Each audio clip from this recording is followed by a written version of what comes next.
আমরা আমাদের নির্বাচনী যে ট্রেন চলা শুরু হয়েছে, আমরা মনে করি 90% আমরা এগিয়ে এসেছি, আর মাত্র 10% আছে। এই ঐতিহাসিক নির্বাচনে কেউ ভীত সন্ত্রস্ত হয়ে জনবিচ্ছিন্ন হয়ে আমাদের জনপ্রিয়তা দেখে আমাদের বিরুদ্ধে বিভিন্ন ধরনের অপতৎপরতা চালাচ্ছে। সকলকে আজকের এই উপস্থিতির জন্য আমি ধন্যবাদ এবং কৃতজ্ঞতা জানাচ্ছি। এবং আমাদের যে আজাদির সংগ্রাম শুরু হয়েছে, এই আজাদির সংগ্রাম যতই ষড়যন্ত্র হোক, সকল ষড়যন্ত্রকে পিছিয়ে ফেলে আমরা আমাদের এই ষড়যন্ত্রের পিছনে প্রতিবাদ করে প্রতিরোধ করে সামনের দিকে এগিয়ে যাব ইনশাআল্লাহ।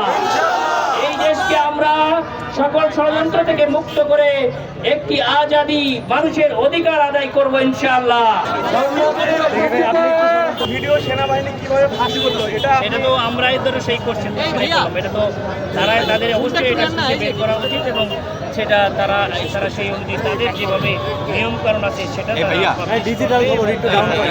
তারাই তুলতে হবে। তো আমাদের এখন এক মাস আগে সেটা আমার আদি ভাইয়ের জাস্ট মৃত্যুর পরেই এটা ছিল। আমরা মানসিকভাবে একটু স্টেবল ছিলাম না, আমাদের উপরে হুমকি এবং এখনও আমাদের উপরে বিভিন্ন ধরনের হুমকি ধামকি দিয়ে আমাদেরকে, আমরা বলতে পারেন যে একটা অধিকার আদায়ের যে সংগ্রাম, এটা আমরা করে যাচ্ছি, একটা পাহাড়ের বিরুদ্ধে সংগ্রাম করে যাচ্ছি। আমরা